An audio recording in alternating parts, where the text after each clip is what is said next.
భారత ఎన్నికల కమిషన్ స్వతంత్ర సంస్థగా కాకుండా బీజేపీకి బ్రాంచ్ ఆఫీసులా పనిచేస్తుందని సిపిఐ రాష్ట్ర కార్యదర్శి వర్గ సభ్యులు జంగాల అజయ్ కుమార్ తీవ్రంగా విమర్శించారు.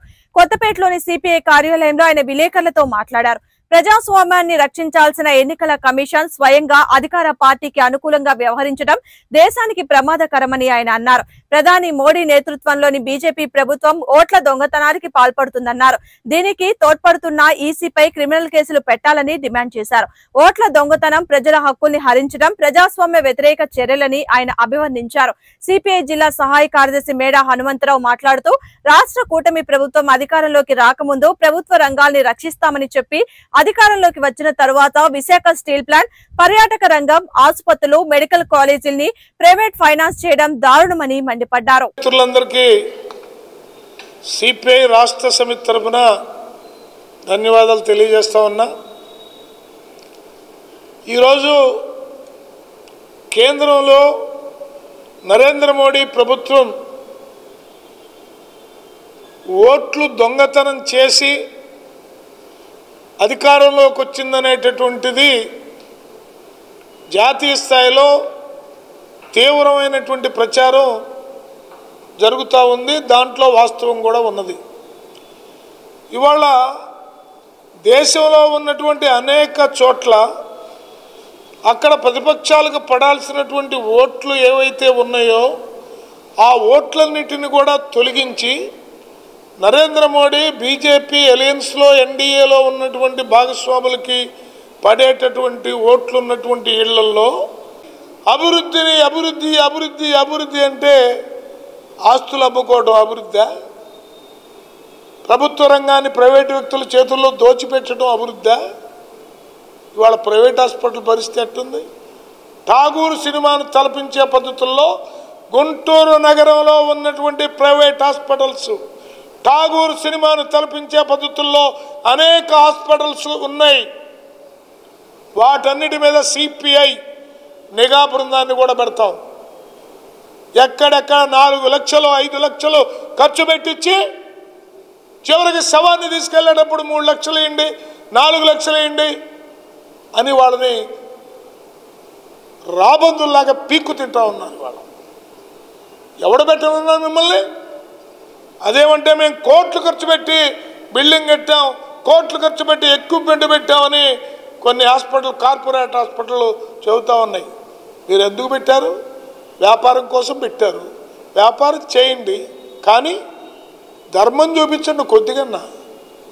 వాడు ఉన్నోడో లేనోడని అరే హాస్పిటల్ వెళ్తే ఉన్న ఇల్లు అమ్ముకోవటం, హాస్పిటల్ వెళ్తే ఉన్న పొలం అమ్ముకోవటం, లేకపోతే వడ్డీలకి డబ్బులు తెచ్చి. మీడియా మిత్రులందరికీ నమస్కారం. కూటమి ప్రభుత్వం అధికారంలో రాకముందు అన్ని హామీలు ఇచ్చింది. ఇవాళ చంద్రబాబు నాయుడు గారి ప్రభుత్వం అభివృద్ధి పేరుతోటి ఇవాళ అన్ని ప్రైవేటీకరణ చేయడానికి పూనుకొని విధి విధానం తయారు చేస్తూ ఉన్నారు. ఇవాళ చివరికి ఎక్కడి దాకా వెళ్ళిందంటే కూటమి ప్రభుత్వం టూరిజం కూడా ఇవాళ ప్రైవేటీకరణ చేయడానికి రంగం సిద్ధమయ్యారు. టూరిజంలో వందలాది మంది కార్మికులు, ఉద్యోగులు పనిచేస్తూ ఉన్నారు. వాళ్ళు సుమారు 25-30 సంవత్సరాల పనిచేస్తూ ఉంటే ఇవాళ చంద్రబాబు నాయుడు గారి ప్రభుత్వ ప్రైవేటీకరణ వల్ల వాళ్ళందరూ రోడ్డు పడే ప్రమాదం ఉంది. ఉద్యోగ భద్రత కూడా లేకుండా వాళ్ళు భయభ్రాంతికి గురవుతూ ఉన్నారు. అరుణ్ కుమార్, సిపిఐ గుంటూరు నగర కార్యదర్శి. ఈరోజు గుంటూరు నగరంలో ఉన్నటువంటి పరిస్థితులు ప్రజలందరూ కూడా బిక్కుమంటూ బతుకుతున్నటువంటి పరిస్థితులు. ఓవైపు డయేరియా విజృంభిస్తూ ఉంది. ప్రజలకి అవగాహన కల్పించి వాళ్ళకి భరోసా ఇవ్వాల్సినటువంటి అధికారులు, ప్రజాప్రతినిధులు ప్రజల్ని వాళ్ళు ఇచ్చేటువంటి స్టేట్మెంట్ల ద్వారా ప్రజల్ని గందరగోళం గురి చేస్తూ ఉన్నారు. నిన్న సిపిఐ బృందంగా ప్రభుత్వ ఆసుపత్రిలో మేము పర్యటించినటువంటి అక్కడ ఉన్నటువంటి డయేరియా బాధితుల్ని పరామర్శించిన సందర్భంలో వైద్యులు మాకు ఒకటే చెప్పారు, ఇవన్నీ కూడా డయేరియా సిమ్టమ్స్ ప్రజల్లో ఉన్నాయి, వాంతులు, విరోచనాలతో ఇబ్బంది పడుతూ ఉన్నారు, మేము వైద్యం అందిస్తూ ఉన్నాం, త్వరగా రికవరీ అవుతూ ఉన్నారు, మళ్ళా కొత్త పేషెంట్లు వస్తున్నారని చెప్పేసి వైద్యులు చెప్పారు. కానీ గుంటూరు తూర్పు ఎమ్మెల్యే నజీర్ అహ్మద్ గారు ఇచ్చినటువంటి స్టేట్మెంటు ఎక్కడ కూడా డయేరియా సంబంధించినటువంటి ఆనవాళ్ళు లేవని చెప్పేసి ప్రభుత్వ వైద్యులు చెప్పారని చెప్తా ఉన్నారు. మరొక వైపు గుంటూరు నగర కమిషనర్ పులి శ్రీనివాస్ గారు ఇచ్చినటువంటి స్టేట్మెంట్లో మనం చూసినట్లయితే ఈ యొక్క వాంతులకి విరోచనాలకి కలుషిత నీరు కారణం కాదు, కలుషిత ఆహారం అని చెప్తా ఉన్నారు.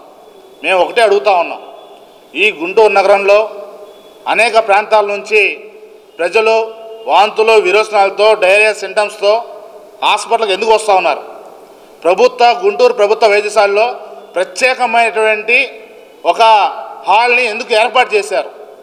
అదేవిధంగా ఈ గుంటూరు నగరంలో ప్రభుత్వ హాస్పిటల్ని కాకుండా అంతకు 10 రెట్ల పేషెంట్ స్మార్ట్ మీటర్లు పెట్టడమే లక్ష్యంగా విద్యుత్ శాఖ అధికారులు పనిచేస్తూ ఉన్నారు.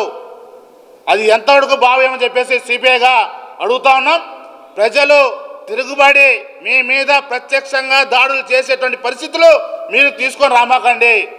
ఏదైతే ఆదానికి సంబంధించిన మీటర్లు ఉన్నాయో వాటిని ప్రజలకి బలవంతంగా బిగిస్తూ ఉన్నారు, ఇళ్ళకి బలవంతంగా బిగిస్తూ ఉన్నారు. వాటి వల్ల వచ్చేటువంటి ప్రమాదాలు నష్టాలని ప్రజలు గుర్తించి వద్దంటున్నారు. మీరు కానీ ఆ విధంగా బలవంతంగా పెట్టే ప్రయత్నం చేస్తే రాబోయే రోజుల్లో ప్రజలే ప్రత్యక్ష మీ పైన దాడులకి వస్తారని చెప్పేసి తెలియజేస్తా ఉన్నాం. రాబోయే రోజుల్లో ఈ సమస్యల పరిష్కారం కోసం సిపిఐగా పెద్ద ఎత్తున పోరాటానికి సిద్ధమవుతా ఉన్నాం.